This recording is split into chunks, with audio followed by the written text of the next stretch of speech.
Hello friend, good morning. এটা June মাসের মাঝামাঝি সময়ের ভিডিও। এই সময়টা আমার খুব বিরহের দিন কেটেছিল, যখন কিনা আমার বড়মশাই প্রায় 9 থেকে 10 দিন দিল্লিতে গেছিলো অফিসের কাজে। তো আজকে ফাইনালি সেই দিন, আজকে ফাদার্স ডে ছিল, তো ফাইনালি সেই দিন আজকে ওরা ফিরছে। তো আমার মেয়ে তো খুব এক্সাইটেড, কারণ একটা ভালো দিনে ওর বাবা ফিরছে। তো সে ফাইনালি মাছগুলো ধুয়ে রেখেছি। এটা হচ্ছে পার্শে মাছ, আর নিচে আছে মাছের মাথা। কিছুটা মাথা রেখেছি আর কিছুটা মাথা এখন করবো। এই যে পমফ্রেট মাছের নিচে মাথাগুলো আছে, এই মাথাগুলো দিয়ে করব মুগের ডাল করার ইচ্ছা আছে। পমফ্রেটের ঝাল হবে। আর এই চিকেন এনেছি, চিকেনটাকে ধুয়ে রেখেছি, একটু জল দিয়ে রেখেছি। কালকে চিকেনটা এনেছিলাম, চিকেনটা ঠান্ডা মানে ফ্রিজ থেকে বার করেছি, জলটা ঢেলে রেখেছি। এনেছি চিংড়ি। তো চিংড়িটা আজকে কিছু রেসিপি হবে না, তো চলো ঝটপট রান্না করি। কিন্তু বড়মশাই কিন্তু দুপুর গড়িয়ে প্রায় বিকেলের দিকে এসেছিলেন, আমরা কিন্তু খেয়ে ফেলেছিলাম। তো ওর জন্যে ও যখন ফোন করলাম লাস্টে বললো হ্যাঁ খাবো।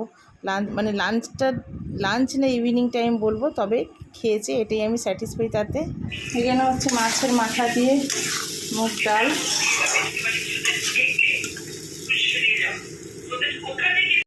সর্ষে বাটাটা ফুটছে, এটা ফুটে এলে এই মাছগুলোর মধ্যে ঢেলে দেবো। টেস্টটা অন্যরকম হয়, কারণ পমফ্রেট মাছ খুব নরম, ভেঙে যাওয়ার চান্সেস থাকে। এটা ফুটে উঠলে এর মাছটার মধ্যে দিয়ে দেবো।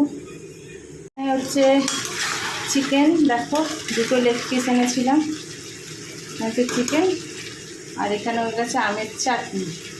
তো আজকের মতো মেনু এখানে স্টপ।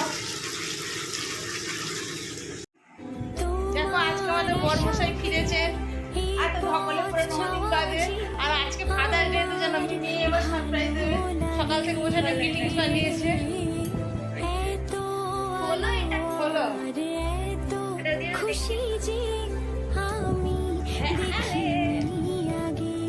হ্যাপি ফাদার্স ডে উল্টে গেছে।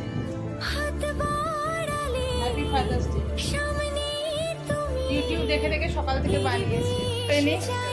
আরেকটা সারপ্রাইজ আমার বরের জন্য আমার তরফ থেকে ওয়েট করছি।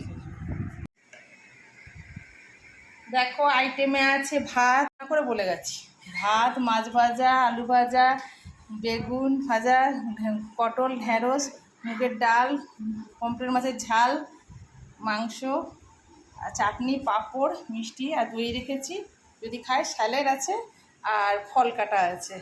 তো চলো জামাই ষষ্ঠীর ভোজন তোমার।